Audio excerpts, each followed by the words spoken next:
This is Teachers Talk Radio, and you are listening live. Welcome to the Late Late Show, everyone. I'm Kathryn, and I'm speaking to you live from Buckinghamshire, UK. On today's show, we'll be talking to Johnny Manning. Johnny is passionate about ensuring that tuition can be used as a force to narrow rather than widen the disadvantage gap. He's thrown himself into this mission, taking on tutees just 2 days after completing his final exams. This is Teachers Talk Radio, and you are listening live. Tune in live at ttradio.org, or to join in the conversation, download the Podbean app and search Teachers Talk Radio. Follow the hashtag TTRadio. Tune in, talk it out with Teachers Talk Radio. Hello and welcome to the show, The Late Late Show. My name's Kathryn Taylor and I'm talking to you live from Buckinghamshire. It's great to have some people in the studio already, and I know there'll be many people listening later, downloading on the podcast. And we're talking about tutoring this evening, and I know that it's something that a lot of people care an awful lot about, and is very common in the education sector. And I'm very lucky, fortunate to have Johnny Manning on the show tonight, and he's going to be talking to me a little bit about some of his sort of tutoring expertise and experiences. But this is a show for all kinds of people to get involved, and if you would like to join in the conversation, remember that if you're listening live and like to join us, either to post questions in the chat for Johnny to answer, or if you want to call in and speak to us, then download the Podbean app, visit ttradio.org and click listen live on the homepage. This should take you directly to the show. There you can post your comments and ask questions during our conversation, and if you'd like to get involved in the conversation, please do feel welcome to call in. You can do this by pressing the call icon at the top of the screen on your phone's app, and if you click this, I'll be able to connect you. But before any of that, let's have a few messages. This show is brought to you in partnership with John Catt Educational, publishing professional development books and resources to support great teaching and learning in schools around the world. Have you checked out their latest releases? Use the code JCTTR2324 for 20% off your order. Don't miss out. Visit johncattbookshop.com to explore their full range of titles and advance your own professional development today. Happy reading. Bet UK is empowering the everyday wins, cheeky grins, big conversations, budding aspirations. Our goal? To make EdTech accessible and teaching exceptional. Join the global education community on the 24th to the 26th of January 2024 as we make education better together. Tick it off your Christmas list today. Get your free ticket before the 13th of December deadline. Visit www.uk.betshow.com/visitor-registration.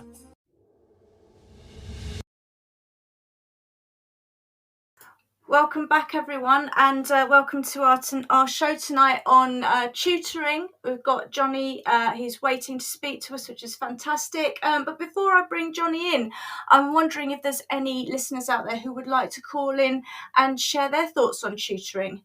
I myself work in a grammar school, and that means that I come into contact with lots of people who have done tutoring and who have been tutored indeed to get into that grammar school, which is a really interesting position to be in. I know that in Buckinghamshire, that's something that a lot of people do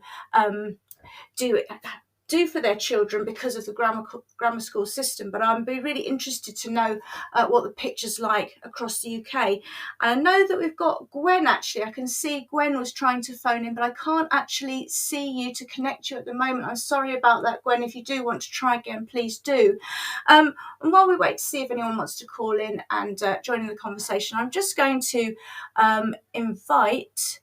If I can just see my screen, I'm just going to invite Johnny into the online studio. Welcome, Johnny. How are you? Good evening, Kathryn. I'm well, thanks. How are you? I'm fine. Thank you very much, and thank you for calling in. So, as I've said, this is supposed to be an interactive chat. So, if there are people who want to kind of get involved, please do so. But Johnny, could you tell us a little bit about yourself and your tutoring, your passion for tutoring, please? Yeah, absolutely. So, I mean, I have been tutoring in some way, shape, or form for over 20 years now. So, I started tutoring one of my sister's friends when I was 15, helping them out in maths, and the word soon spread and took on more and more students back then. Before moving to London and tutoring my way through university for essentially what was beer money at the time, so studying maths at Imperial, and finding lots of students, looking for help across the capital. And would, And would when I they have been graduated, sorry, carry sorry, on. Johnny, would they have been students who were oh, sorry, I don't know if you're touching your phone, Johnny. Is it possible that you can lay it flat on the table because we're getting a bit of rustling there, I'm afraid? Of course, how's that? It should be all right. It's just they're ever so sensitive. Thank you so much. But would these have been fellow students or in the year below, or were you tutoring people who were doing their GCSEs and A levels at that time? So that was tutoring, mostly GCSEs and A levels, Okay. and a wide range of pupils, that were looking to excel, get A's, A stars, but also those that were really struggling to get their pass grade. Okay. And so when you were doing that, what I take it you kind of identified a need then. So how has that sort of developed into your ideas about closing the attainment gap and the disadvantage gap, which I know that you're very passionate about? Absolutely. So, as I graduated from university in 2008, I decided to take tuition further. There wasn't many tutors around like myself in the time. It was kind of retired teachers beaten down by years and years in the classroom. Possibly some of your listeners have got that feeling. So I set out to create a company that provided young, enthusiastic, engaging Okay, tutors. Tutors who were. fantastic. And so I can just see, actually, we've got, sorry to interrupt, we have got someone just calling in. And so let's just bring, is it Gwen? Is that Gwen just coming in there?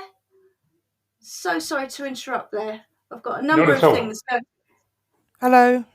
Okay. Oh, hello. Is that Gwen? Hopefully. Yeah. Hello. Hopefully. I've been pressing Gwen, Johnny, lots. Gwen. Fantastic. Hi. Thank you.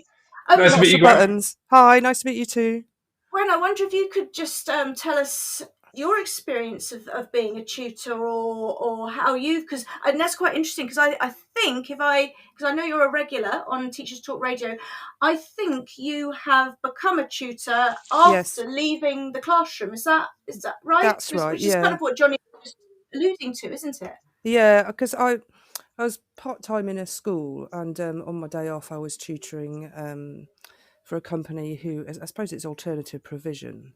And we tutor pupils in their own home who can't attend school for all sorts. So it could be health reasons. Often it's SEMH.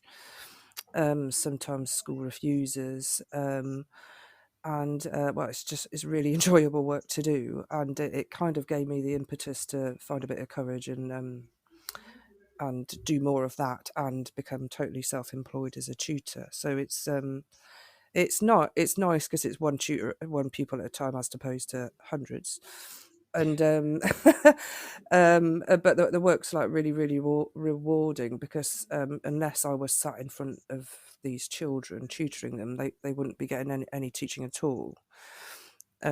So why wouldn't I want to do it? It's kind of the question, really. No, that's really brilliant. Johnny, I wonder if you'd want to come in on that because Gwen's obviously describing something that she slipped from classroom teaching into a part-time role and into then taking it on as a self-employed person. Johnny, when you've come in contact with people who've become tutors, do you meet a lot of people that have got into it through that role? Yeah, absolutely. I mean, we're connected across the tuitions world, both through the Tutors Association and through Qualified Tutor and the Love Tutoring Festival they put on. So, Mm. yeah, we interact with all flavors of tutor.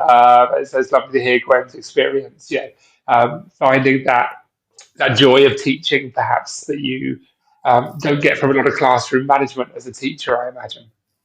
Yeah, that's really interesting. And Gwen, sorry, just to come back on that, Hmm. would you say there was more that was pushing you out of the classroom or pulling you towards tutoring, or would you say there's a real kind of I, mixture of things going on? I think it was a case of a push me pull you. Yeah, I was just getting very very tired of the system, not the school. Is not school specific. The system is kind of relentless and grueling, and it seemed to be no matter what I did, I even working part time, I had nothing resembling a work life balance. mm, Um, and the more that went on, the more I resented it. And you can't yeah, stand in front of a classroom full of children being full of resentment and getting more and more bitter by the day. So the best thing to do is to go, for their sake as much as your own. Um, but yeah, it was. But I knew how much I enjoyed my best part of the week, and this is kind of sad today, was the day that I was tutoring. mm. I find it the most enjoyable, the least stressful, and the most enjoyable. And what do you find particularly rewarding about working with individuals?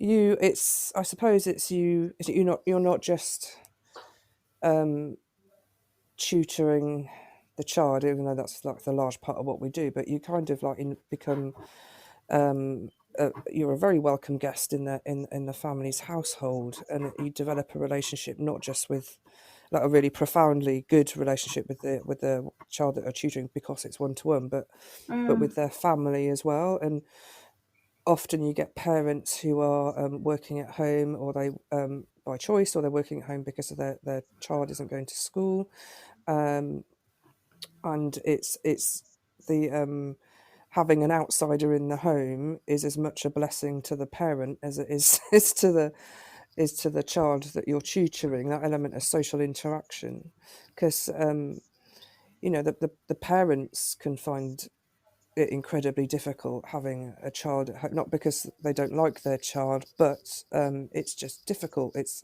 difficult for them to know how to manage it.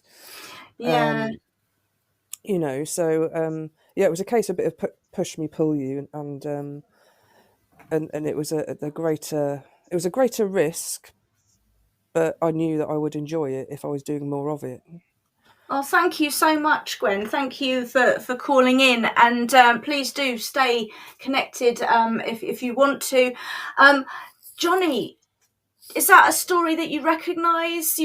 People, parents being obliged to work from home because they're perhaps in a situation where the child is school refusing for some reason, or what kind of circumstances brings people to be trying to get a tutor for their child? Well, I think this is the point that there's so many reasons that tuition could be beneficial for someone. Um, the work that we do, we work a lot with schools and making sure that tuition is going to disadvantaged pupils. Mm, When you think of classic tuition, the stereotypical tuition that comes to mind, it is normally affluent or better off upper middle class parents who can afford tuition for their children. And you talked earlier about your grammar school system, about the yes. drilling tuition that happens to get people to pass the 11 plus. Um, yeah, what we're doing is trying to use tuition as more of a leveler. So Mm. providing tuition to the pupils who wouldn't be able to afford it at home, but who definitely deserve that one-to-one or small group support, that opportunity to have their questions answered, have their Oh, needs is met. your phone's a bit crinkly again there, Johnny? I don't know if you've got have you got it flat on the table? Yeah, I do. Okay, no, sorry. It's just I think whenever you move, I'm getting a bit of a rustling. But no, Sure. it's so interesting, isn't it? Because um, as I say, we all have different contexts, and certainly, in my context, I've got, as you say, the 11 plus system, and I regularly say to the kids, you've got here because of, yes, you're very clever young people, but actually there's a very large amount of systematic tutoring that goes on in Buckinghamshire in a particular demographic.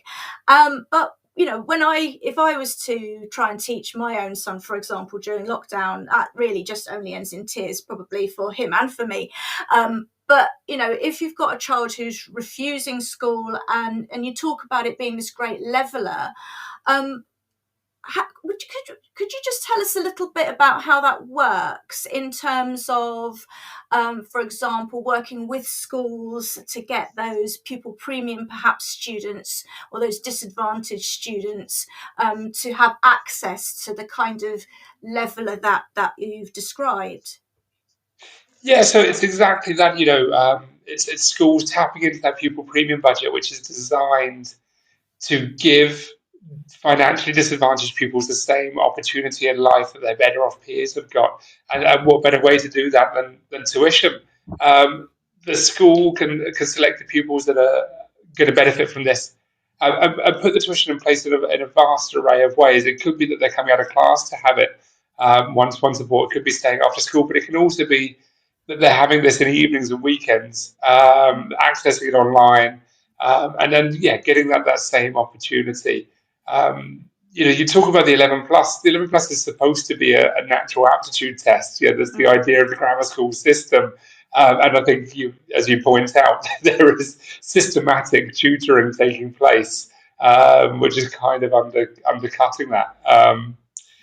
It's interesting. Recently in China, there's been big steps where tuition is now illegal unless it's the charity delivering it. So, China have taken this move to say no, we're going to prevent this secret weapon of the affluent to give their children this leg up in life. So it's going to be the same for all.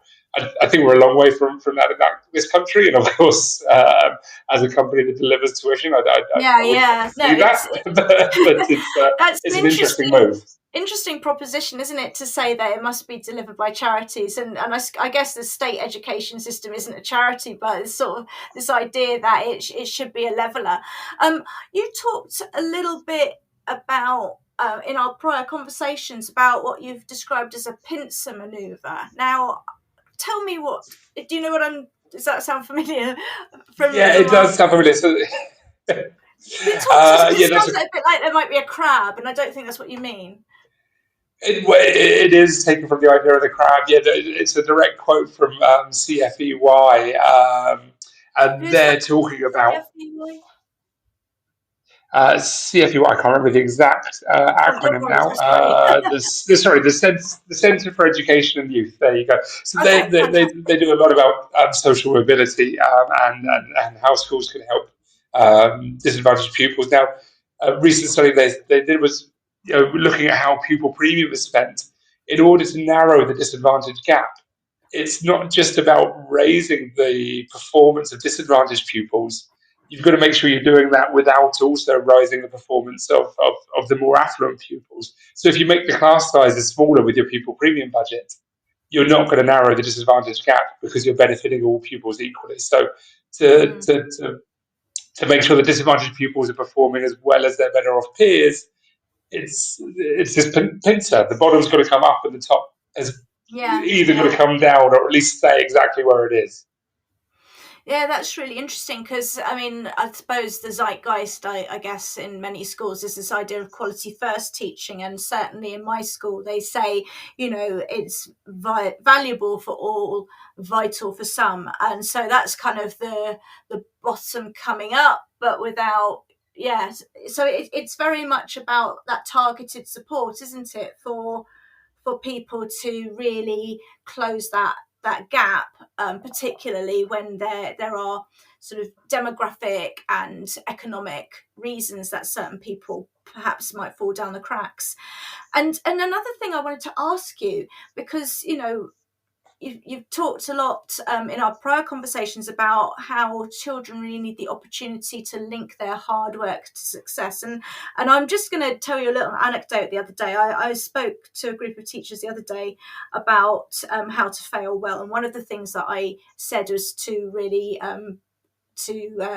reward and stress the positivity around the struggle, not the success. And I was challenged on that, and they said, no, we do want to reward success. And I said, well, yes, okay, but let's not reward only the success, let's reward the struggle as well. So what do you think about that kind of dichotomy? It's probably a false dichotomy, but what do you think about that idea about whether we should be building a work ethic or rewarding success? I don't think there's anything wrong with rewarding success, but yeah, it's amazing that we've seen many situations where a pupil has got to year 11 there in their GCSE year, and they still haven't made the connection between hard work and success. And they've certainly struggled, but they've in the class that sometimes that's all they've done. They've struggled and they've never sort of had that resolution at the end, and they've never had that realization that the fruition of that struggle. Whereas you put them in a one-to-one tuition session where it's going at exactly the right pace for them, and it's tackling exactly the topic that they're struggling with, and they can sit there over the course of half of the lesson, half an hour, apply themselves and have that eureka moment of like, I get this now. And that means that the benefit of that tuition session isn't just what's covered in that hour, but it's them then going back into the classroom with this increased confidence of saying, right, okay, if I focus on this and if I work hard, I will comprehend this at the end. I've actually stolen that quote as well, linking hard work to success. That's from Amy Welch of Paddington Academy, who described that as the outcome of tuition, which I just loved as a description of the benefit of what you're doing in this one-to-one setting. And so would you kind of almost describe one of the outcomes perhaps that effective tutoring can have is to actually have almost a character education element to it, where students are bolstered and have those meaningful opportunities to feel successful? Yeah, absolutely. We're actually halfway through a study at the moment about just how much increase in motivation and self-efficacy a course of tuition can have on pupils. And it's certainly been our standpoint as an organisation in the sense of by using university undergraduates who are attending top universities but are massively passionate about the subjects that they're teaching, they can not only act as educators, they can act as role models and mentors as well. And we've had countless examples of pupils starting tuition saying, can't stand maths, can't stand English, can't stand science, whatever it is.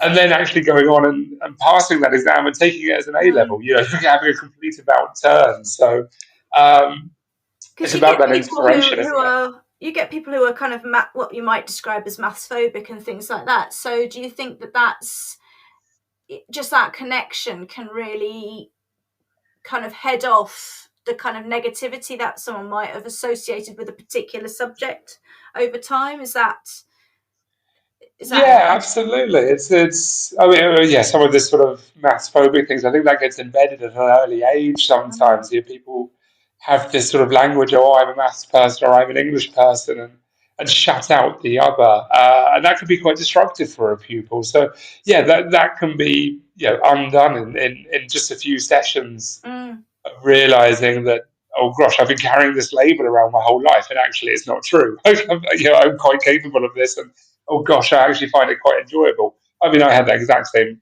narrative with history. I didn't enjoy history at school, thought I disliked history, and now I'm in my 30s.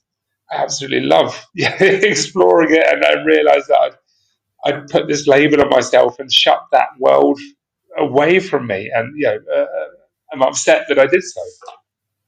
No, that's really interesting. I wonder actually, and this wasn't, or not, we haven't discussed this, but I'm going to ask you actually, Johnny, did you have a tutor at any point at school out of interest?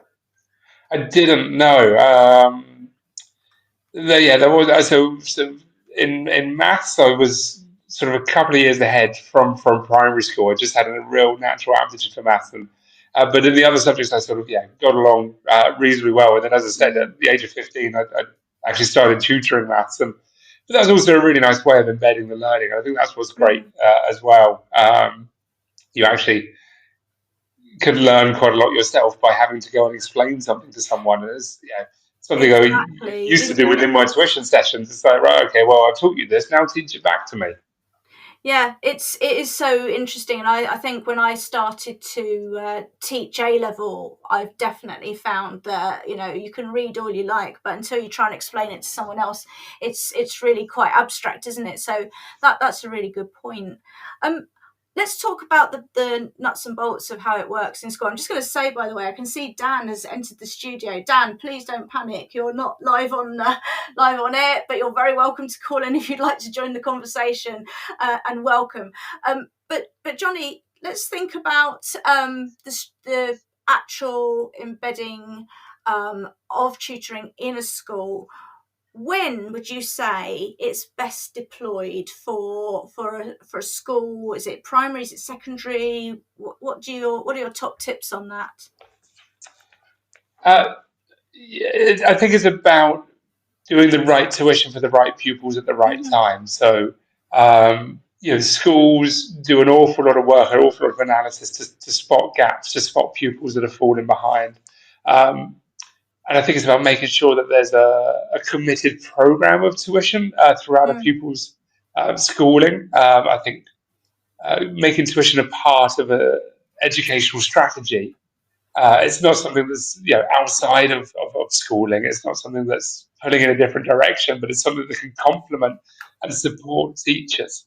So there's plenty that can be done in primary school if pupils are struggling with reading, with writing, or with maths. Secondary schools can definitely benefit of looking at their year 7 intake and deciding, gosh, okay, these pupils are behind where they need to be. We need to give them a boost now, otherwise these the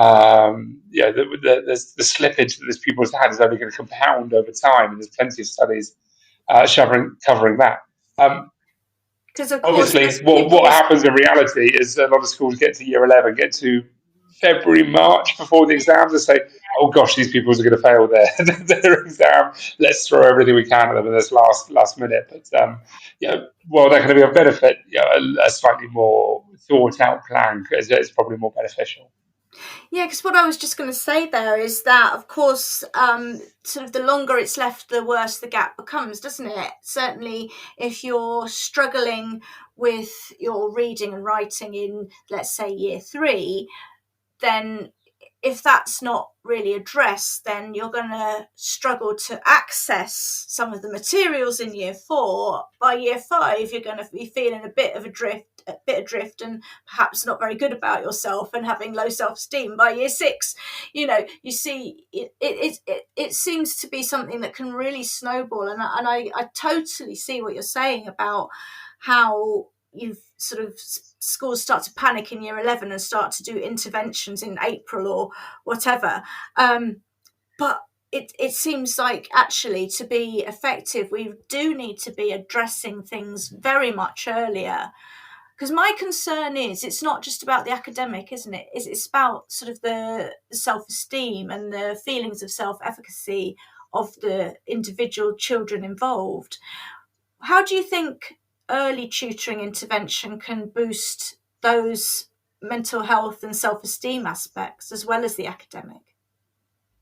Yeah, I think you made the point quite clearly that a pupil who's falling behind their class in primary school, or who's really struggling with reading and therefore not able to progress in the way that their peers are, is going to feel that sensation of being left behind. And I think nipping that one in the bud early, giving them the boost that they deserve, and catching them up is vital before. I think you put it perfectly, before it snowballs. So, in terms of how pupils are identified, what would you recommend that schools should be doing, and when should they be doing it to really make sure that this snowballing effect doesn't escalate? So, the work that we do, we work mostly with secondary schools, so I can mostly speak to that. Obviously, in primary, looking at your reading, your writing, your numeracy, and there's plenty of data to be drawn and to catch the people that struggle there. But certainly in secondary, the move to Progress 8 I thought was a fantastic move. I know it was difficult to implement at the time, and they managed to throw Michael Gove under the bus, so we all had a hate figure to blame it all on. But what it has done is meant that you know where a pupil was when they joined the school and where they should be when they're leaving the school. And so you can track their progress towards that throughout the course of their year 7 to 11 tenure, and see if they're slipping. And if they do, then that can be the point to give them the boost, whether it's a half term of tuition, whether it's a full 15-week program, whether it's a half term intensive, or something over the summer holidays, to make sure that they're coming back ready in September and caught back up to their peers. And that's the beauty of tuition, is it's got that flexibility. So we work with a lot of schools who would treat this as part of their staffing budget perhaps as well, and just sort of say, well, rather than having one teacher, we'll take the sort of money we would have spent on that and deploy it at the right time for the right pupils in the right subjects, in a reactive way across the year. No, that's really interesting, because one of the things as well is that people might say, are we saying that we're going to replace sort of the traditional teaching model?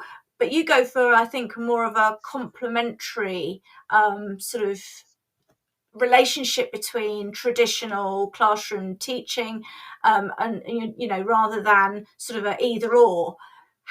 What's the most complementary thing you think? How can it work really well, complementing the teacher and the tutor in terms of that, how they work together? Yeah, so I mean, a teacher is responsible for 30 students in their class, and making sure that they've covered all of the material. Not covered, but each of those 30 pupils comprehends all of the material that's been covered. And they're not doing that just for one class of 30 kids, but multiple classes of 30 pupils at any one time. We all know that teachers are just about the most overworked profession in the entire country. They don't have the capacity, once they've identified gaps in learning, to help those pupils catch it up. But if all the students have the same gap in learning, great, you can do a class that covers that again. But that's in a very unlikely situation. What you usually have is each of the students having a different topic that they're failing to fully comprehend. And so what we see really good is a program of tuition being put in place, pupils that are falling behind the class being identified, and the teacher communicating those gaps in learning to the tuition company or the tutor, so that they go into these tuition sessions knowing exactly what the gaps in learning are, bringing the pupils back up to speed on those, and sending them back into the class, equipped and caught back up to their peers. And you can do that as a rolling program throughout the year. Once you feel a pupil is caught back up, pull the tuition from them and put it in place for other people. That's fantastic. Thank you so much. Right, I'm just going to go to the messages in the news, and when we come back, we're going to talk to Johnny some more and hear a bit more about his insights into this area of tutoring. And if there's anyone who'd like to ring in and join the conversation or type a message in the chat, then I'm sure we can open it up to you as well. I'll speak to you in a few minutes. This show is brought to you in partnership with John Catt Educational, publishing professional development books and resources to support great teaching and learning in schools around the world. Have you checked out their latest releases? Use the code JCTTR2324 for 20% off your order. Don't miss out. Visit johncattbookshop.com to explore their full range of titles and advance your own professional development today. Happy reading.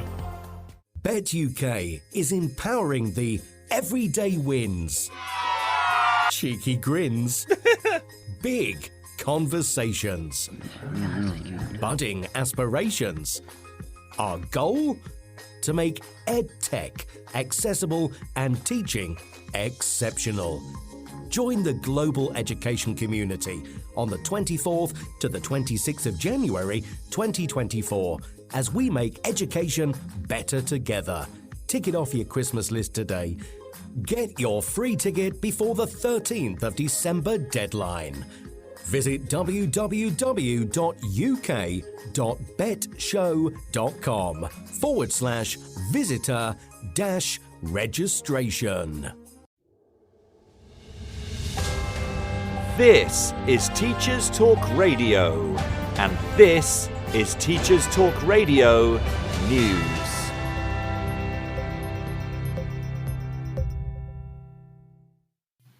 The inquest into the death of head teacher Ruth Perry has ruled that an Ofsted inspection contributed because it lacked fairness, respect and sensitivity and was, at times, rude and intimidating.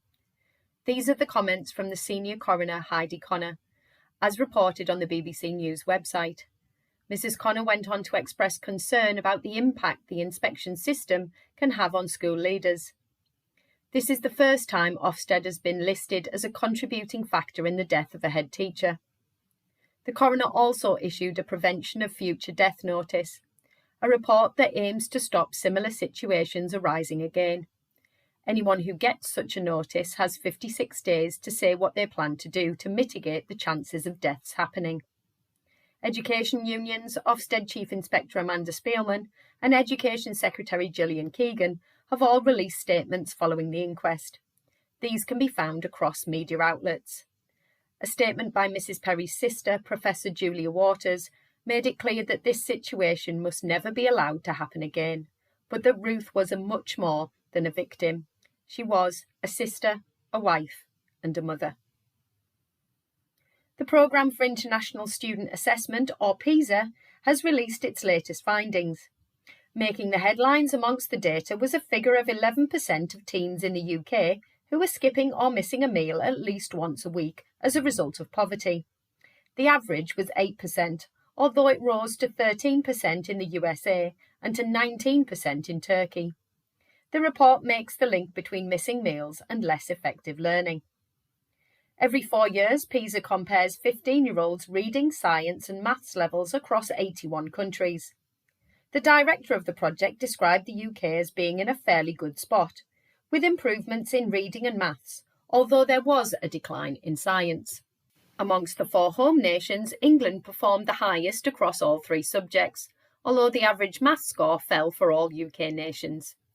The gap in results between UK nations has widened, with Wales recording its worst results so far, according to the BBC.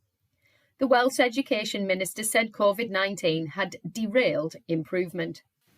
Northern Ireland scored higher than Scotland in maths and science, but Scotland did better in reading. The Wellbeing Survey is the first of its kind, with the head of research expressing surprise that so many pupils in a supposedly wealthy country are missing meals due to food poverty. Another survey, this time by the British Council, has also seen its results released. They asked just over 2,000 pupils at the end of their first year of secondary from across the UK about modern foreign languages. The results showed that only 20% planned to study a language at GCSE. The numbers of pupils taking modern foreign languages has been in decline in recent years. Whilst 73% of those taking part in the survey said children should have the chance to learn a language, and 46% said they enjoyed language learning, more than 1 in 4 said that they did not plan to take the subject at GCSE level or beyond. Nearly 9 out of 10 said they did not think it was very likely that language would be necessary for their future career. Finally, writer and poet Benjamin Zephaniah passed away on the 7th of December at the age of 65. He had been diagnosed with a brain tumour 8 weeks ago. Zephaniah had 14 poetry collections and 5 novels published over the years. He openly discussed his difficulties with learning to read and write, leaving school at 13 and his diagnosis of dyslexia. His first book was published in 1980, and he described himself as an angry young man who had an outlet through writing. He said that using writing as expression had saved his life. This has been your Teachers Talk Radio News with Jo Fox. Welcome back. Thanks for everyone still listening in the studio. I know we've got a couple of people in the studio. If you do want to ring in and join in the conversation, I would be really happy to hear from you. So please just click that button and get involved or put a message in the chat. I I'm just going to bring Johnny back in, actually. Johnny, I was really interested to hear that you alluded to some research that's been going on. And I think it's a really good thing if we can just dig into some of the research that's out there on tutoring, because we can all imagine sort of the qualitative side, but I wonder if you could talk us through, what does the research say about the benefits of tutoring in schools? Thanks. Yeah, so there's been a lot of research over the past few decades. Education Endowment Foundation did some great research into tuition a number of years ago that showed just how much impact one-to-one or small group tuition could have. And I think this was part of the reason that the National Tuition Program came around as a catch-up strategy um, for the pandemic and for the lost learning there. But what's really interesting, Impact First have just done a study and published a report called "The Future of Tutoring," where they've sort of surveyed pupils, parents, teachers, and tutors, and it's been fascinating because 73% of parents that were surveyed believe that the government should be continue to pay for tutoring for pupils from a low income background. And amazingly, that was something that was shared by parents across all socioeconomic groups. Mm. And why do you, I mean, I wonder, is this perhaps a wider picture about the state of education in the United Kingdom? I mean, we all know that it's not without its problems. I wonder if you've got any views on the bigger picture. Well, yeah, it's no secret that schools are being asked to do more and more with less and less resource. I think with the cutting back of a lot of social services, schools are being expected to pick up the pieces there because teachers care. Teachers really, really care about the whole picture of the pupil, about the pupil's welfare, about the pupil's education. And if they see that this child needs support, they're going to move mountains to make sure that that pupil gets that support in some way, shape, or form. And so much is falling at their for them to do. That there's no wonder that there's a recruitment crisis in teaching. The teachers are feeling burnt out, that they don't have the capacity to, and neither should they be expected to have the capacity to stay after school and do extra classes or catch up sessions. So really, I think that's where tuition comes into it. And we know that affluent families are paying for this to happen for their pupils. So it's really interesting to see that everyone's saying, well, actually, we think this is something that every pupil should have access to as and when they need it. So whether that's families paying for it themselves or when they can't, the government stepping in and making sure that that's something that a pupil can tap into. It's so interesting because one of the comments that you made earlier I want to pick up on is the kind of the effect on the interpersonal relationship that the tutor can build. I think Gwen mentioned this when she phoned in as well earlier. That kind of the really good relationship, the really positive relationship with an adult concerning the education of the young person, which actually, if you are the person who's getting left behind and feeling disenfranchised and feeling that you can't catch up and so you may as well give up, I wonder if you could say anything about sort of the confidence of children who experience that kind of positive educational modelling, if you like.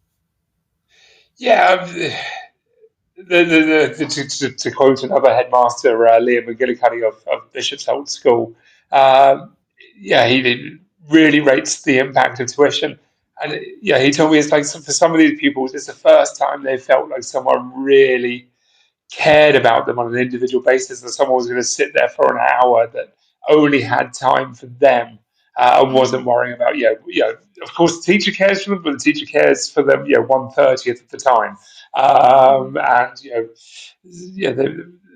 in their home life, they potentially don't have that real individual focus, perhaps. And so giving them this opportunity of tuition is, someone dedicating that time to them.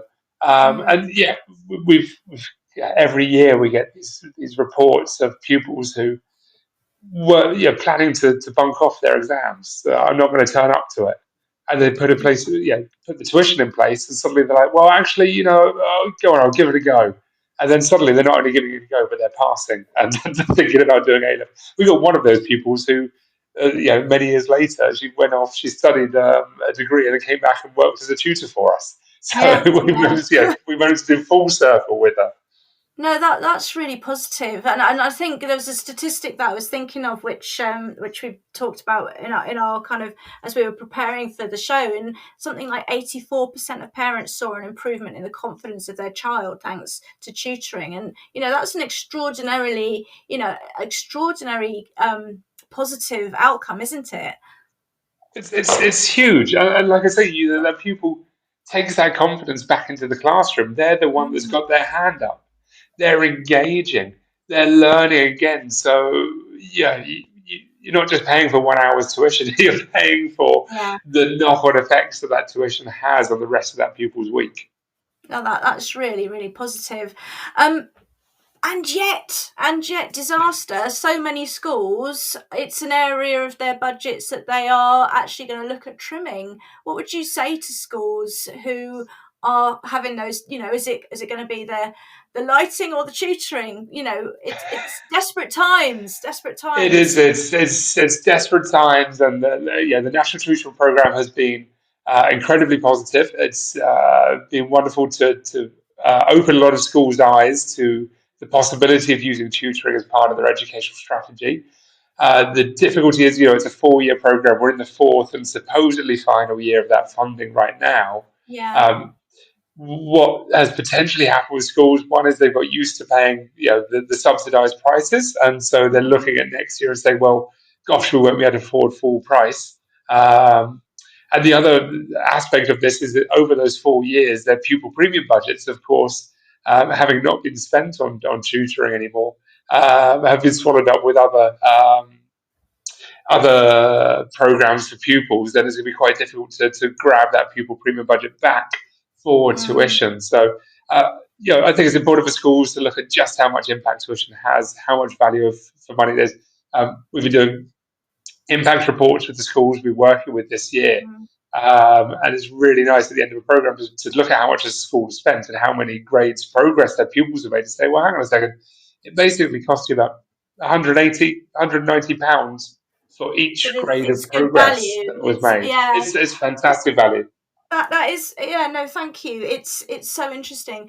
And I'm just going to open it up because I know that there's a couple of people in the studio. I don't know. We've got Nick. He's in the studio. Are you wanting to phone in, Nick? I know that this is something you've been listening for the whole show. Perhaps you're interested in talking to us.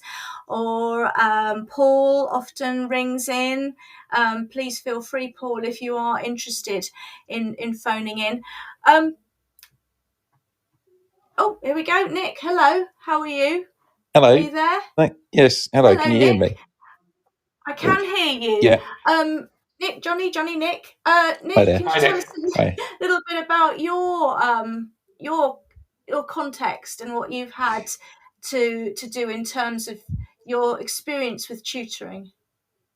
So I'm a qualified teacher, so I actually work in alternative provision at the moment.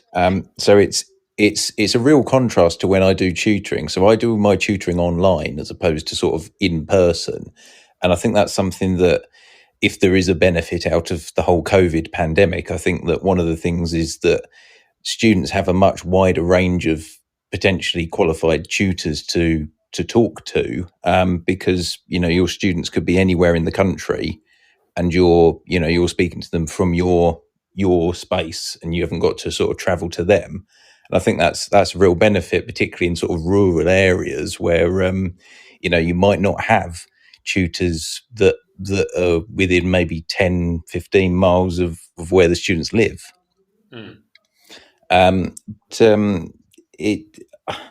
The struggle I've got is with the alternative provision students that I work with. A lot of them are from incredibly poor backgrounds, and even if they want to progress with a tutor, they've got very few options to do that. Because money is very tight for everyone, and they're kind of stuck, if that makes sense. I don't know if I'm explaining that very well. So would you say that the barrier is to their learning is from their financial poverty, or would you say that there's sort of social capital that they're missing out on? Or I mean, I'm sure those two are very much related, if there's any sociologists out there that can confirm that for us.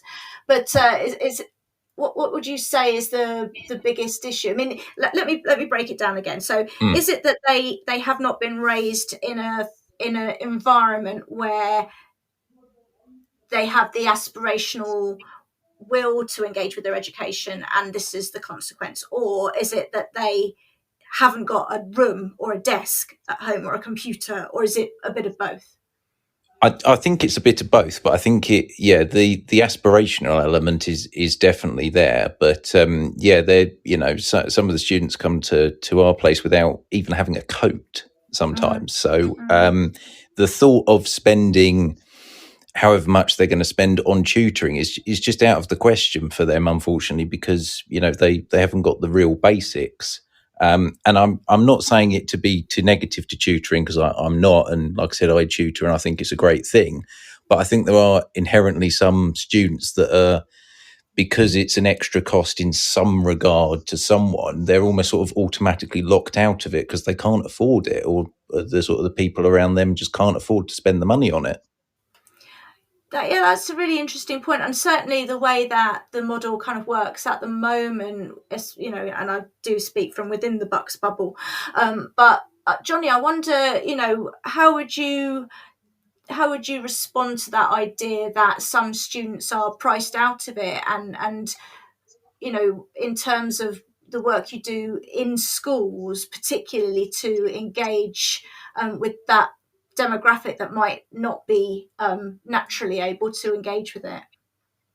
Well, yeah, precisely. This is why the National Tutor Programme was so important. It was to make sure that the disadvantage gap wasn't widened by the pandemic, that tuition was something that was available to all, that could focus on premium pupils who didn't have access to it from their own family resource. But the NTP didn't come from nowhere. There's been a lot of talk from the Sutton Trust for a number of years before about this idea of tuition vouchers, about schools having a mechanism that they could provide those pupils that, as your caller points out, could never afford this themselves, with access to high quality tuition from tutors with the subject knowledge. And we're working with alternative provision schools at the moment as well, where they have qualified teachers within those schools who are fantastic at working with the pupils and the specific needs that these pupils have, but perhaps don't actually have the subject knowledge and all the topics that the pupils want to study. So we actually do some great work where we're providing tutors who couldn't meet the needs of those pupils on their own with their qualifications, but do absolutely know the curriculum and can explain the subject matter. So it's, again, that really fantastic way of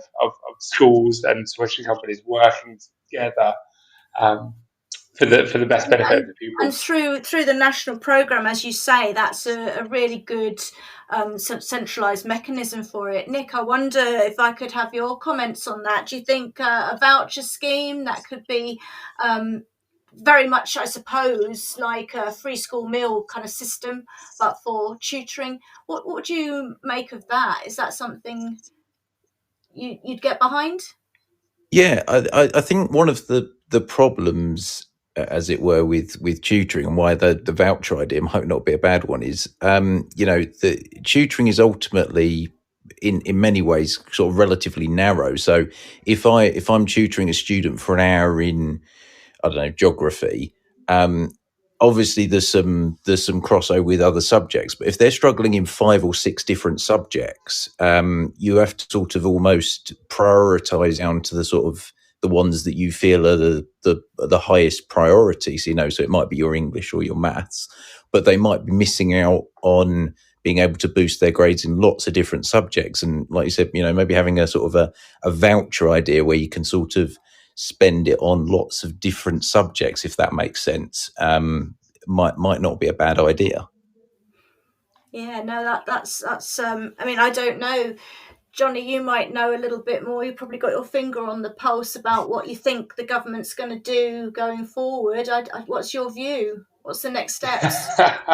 There's an awful lot of politics to happen between now and the next year, so we'll have to wait and see. What Labour is saying about it, what the Conservatives are going to put into their election manifestos. So we're all waiting with bated breath. I'm not writing any 3-year financial plans at the moment.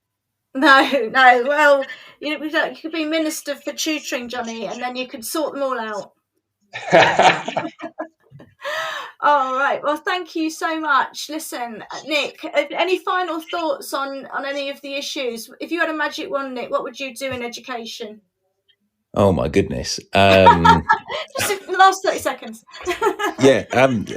Just, increase the budgets everywhere. It's just what we need to do, isn't it? We just need to get more teachers in and be able to spend more money on developing the students' education. Oh, brilliant. Johnny, what's your magic wand wish for education in England and the UK?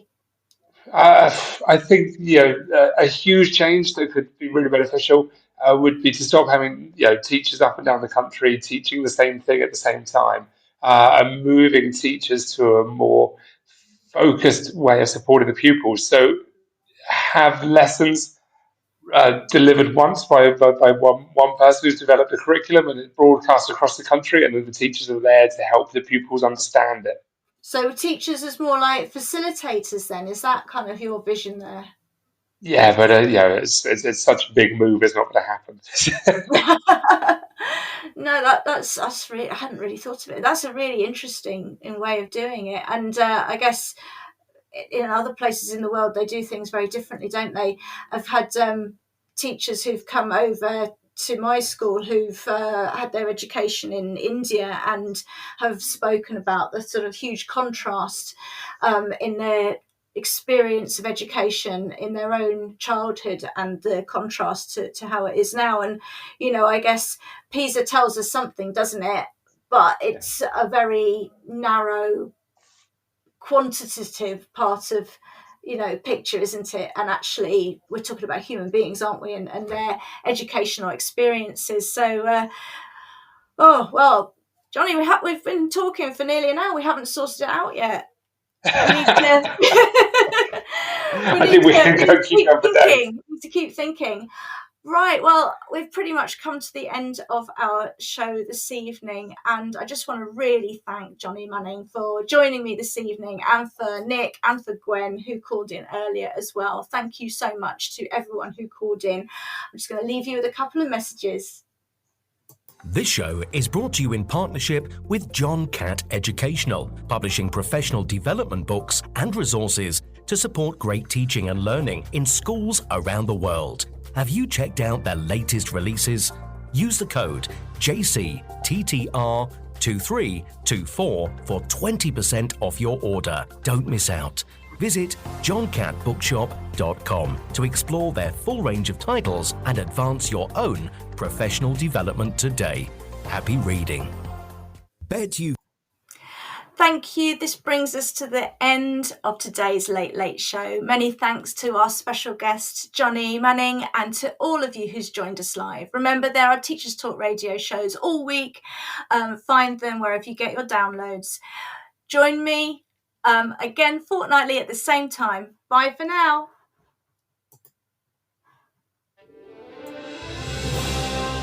You've been listening to Teachers Talk Radio. Tune in live and listen back at ttradio.org. We look forward to hearing from you next time on Teachers Talk Radio.